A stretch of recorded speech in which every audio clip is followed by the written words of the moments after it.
Hello and welcome to Everyday Linux User. In today's video we are talking about installing applications on OpenSUSE.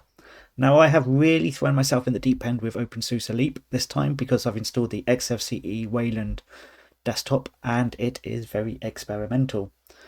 So with Gnome and KDE it might be slightly easier, but in today's video I'm going to show you some of the ways you can install applications using OpenSUSE Leap.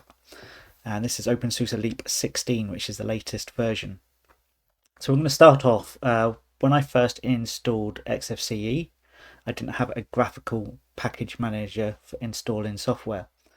So the first thing I did was installed Gnome software because I think most everyday Linux users will want a graphical package manager for installing software. So I'm going to show you that first. So what I'm going to do is menu, and we're going to go to a terminal like this. And we're going to sudo zypper install Gnome software. Now, I'm not a huge fan of Gnome software, but because it's XFCE, I think Gnome software is better than the KDE Discover in this case. Now, I've already installed this, so this should say it's already installed. And you can see it is already installed. But if it wasn't, then you could install Gnome software. The next thing I wanted to do is I needed OBS on my system, so I needed flatpaks. So let me show you a few things you can do here. So if we go to Gnome software, and you go up here to the software repositories, you can see I've got FlatHub turned on. And one of the other things you want to turn on is this non-OSS. And there's something else we're going to do later on, which is set up the Pac-Man repositories, but we'll do that later. For first, we'll get FlatHub installed, and that makes it easier for you to install other software. And you can see you're asked for your password quite a lot within OpenSUSE. So as soon as I turned that on, it asked for my password. So I'll close that, but how did I get FlatHub enabled? Well,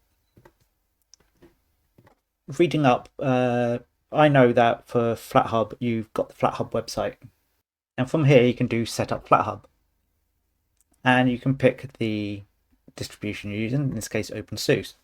Now, this gives you very good instructions, but you'll see here that under OpenSUSE you've also got this concept of a one-click install. So in theory you can click here and you can find your distribution, and in this case OpenSUSE Leap 16, and there's only community packages available, and in theory I should be able to click this one-click install, but it doesn't do that because it's not associated with anything. So you can right click and you can save as, save it in your downloads folder. But I'll be honest with you, it didn't really work that well for me. The way I did it, I followed these instructions here. So within a terminal, you take the first command, paste it in to your password.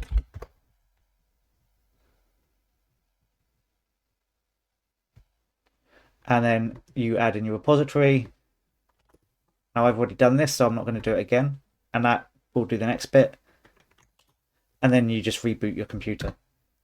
So then the next time when you restart Gnome software, you can go into here and toggle that on if it isn't already, and you can then install Flatpaks. So what do Flatpaks give you? Well, it gives you access to lots of containerized software. For instance, if you prefer the Chrome browser, you can install the Chrome browser. If you prefer, if you want Steam, you can search for Steam, and you can search for Spotify and things like that. So that gives you instant access to a decent array of software. But this isn't where the story ends. So within OpenSUSE there is this repository called Pac-Man, and you also have this thing in OpenSUSE 16 called Cockpit, and when you're installing, you can install Cockpit by default, or you can install it afterwards from the terminal. So that's what you want to install there, is Cockpit. So it's sudo zypper install Cockpit if it isn't already installed. Now it's going to be already installed, and you can see that there's nothing left to do. So how do you access Cockpit? Well, it's actually a browser app. And you want to type HTTP localhost 1990. If you type HTTPS, it's going to come up with a certificate error, so use HTTP. Then all you have to do is log in using your username and password. And this is the new thing that replaces YAST within OpenSUSE. So if I want to add in the Pac-Man repositories, I can go down into repositories, and you have to give yourself administrative access. So if that's not administrative, you need to switch it. But in this case, I'd be turning it off, so I'm not doing that. And you can see I haven't added in the Pac-Man repo. So if I want to add in the Pac-Man repo, I have to do add repo. And we can put in a alias. So we say Pac-Man.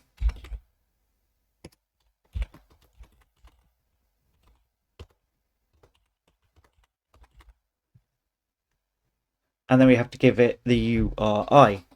How do we find the Pac-Man URI without me just telling you what it is? You can go to OpenSUSE.org and look for additional package repositories.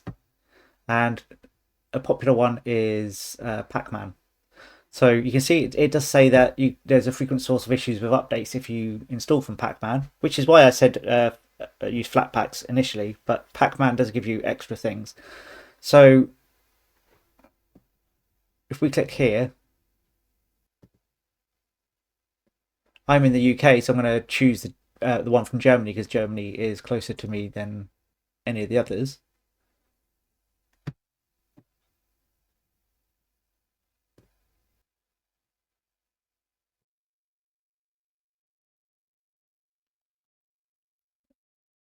So by clicking on the Pac-Man link, we work our way down the directories until you get to the version of OpenSUSE you're on, and you take that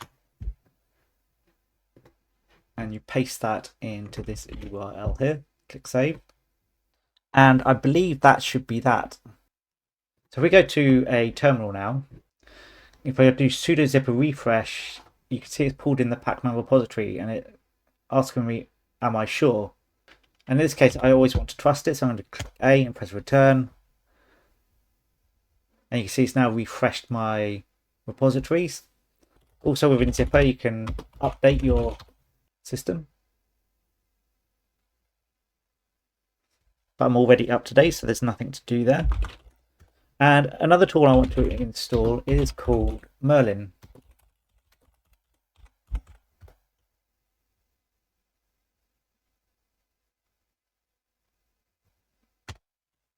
Now Merlin is a bit like the equivalent to Synaptic for Debian. Now one thing I have noticed though, when you install a piece of software using this XFCE Wayland desktop, is it doesn't always refresh the menu. So what you can do is XFCE4 panel -R, and then I should see Merlin in the menu. And there it is. Now Merlin is not pretty.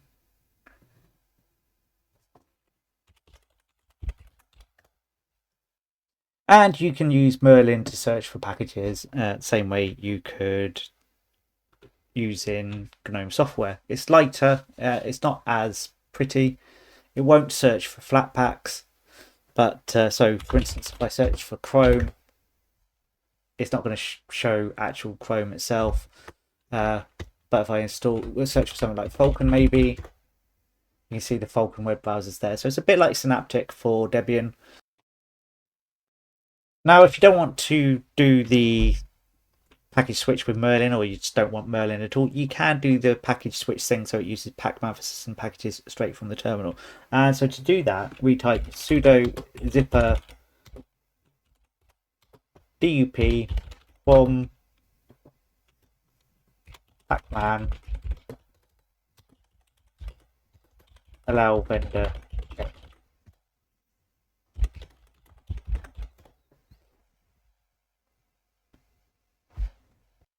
So what does this switch actually do? Well, if I install the Pac-Man repository and you've already installed an application using the OpenSUSE repositories, it won't upgrade to the latest version that might be in Pac-Man. By doing this allow vendor change, what you're saying is allow Pac-Man to update and give me a later version than what's in the OpenSUSE repositories. That's what I believe is happening here. If you're an OpenSUSE guy and you think I'm wrong, let me know in the comments and I will update and I will broadcast that in a future video. But I believe that's what this is doing. So now we're using Pac-Man as the repositories for updates and things like that. Now we can go back to using Gnome software from this point on. Before I finish, there's one more tool I want to show you, and this is called OPI, and this is the equivalent of Arch's AUR, I guess, in the sense that when you use OPI, it will find all the places that you can get a package from. So if I type sudo zypper install OPI like this,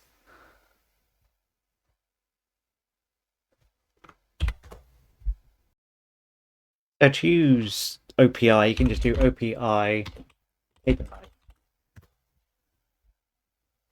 and you can see it's searched the repos for Kdenlive, and you can pick any one of these. Now this isn't picking the flatpaks. If you want to use a flatpak, again, use something like Gnome software, or you can use the terminal command for installing flatpaks that way. But this uses it finds all the places it can find Kdenlive, and so in this case it's found multiple packages. So if I pick number 1, Kdenlive, it's then going to say all the places where Kdenlive is. So you've got the default OpenSUSE, you've got OSS, you've got KDE applications. So you can pick any number. So you can either go for the one with the latest version, or you can go for the one that's for your repository. So it depends how much newer you need the application to be. So in this case, I'm just going to pick 1.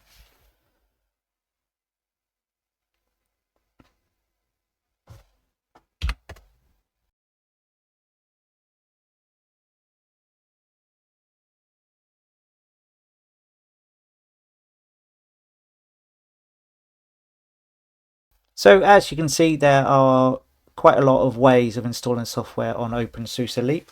So I recommend if you're a new user to OpenSUSE or you're the everyday Linux user, then I would say that your best bet is to get something like Gnome software installed and set up Flatpaks. That is probably the easiest way for you to get up and running. You might still get the codecs problem when it comes to playing videos, which is why the Pac-Man repository is so good for that, because it makes it easy to install codecs. OPI is good because it gives you a one-step install for installing the multimedia codecs and things like that. And the Cockpit application, the web-based thing, it's the replacement for Yast. It deserves a video in its own right. It's more than just for adding repositories like I showed you here. And you can see there's a whole load of stuff in here.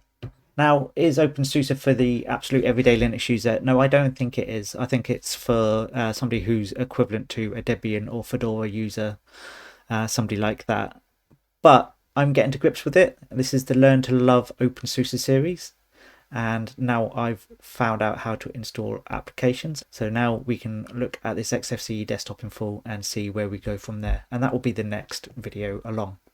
That's it for now though. If you like the video, hit the subscribe button, hit the like button, and I'll see you next time on Everyday Linux User.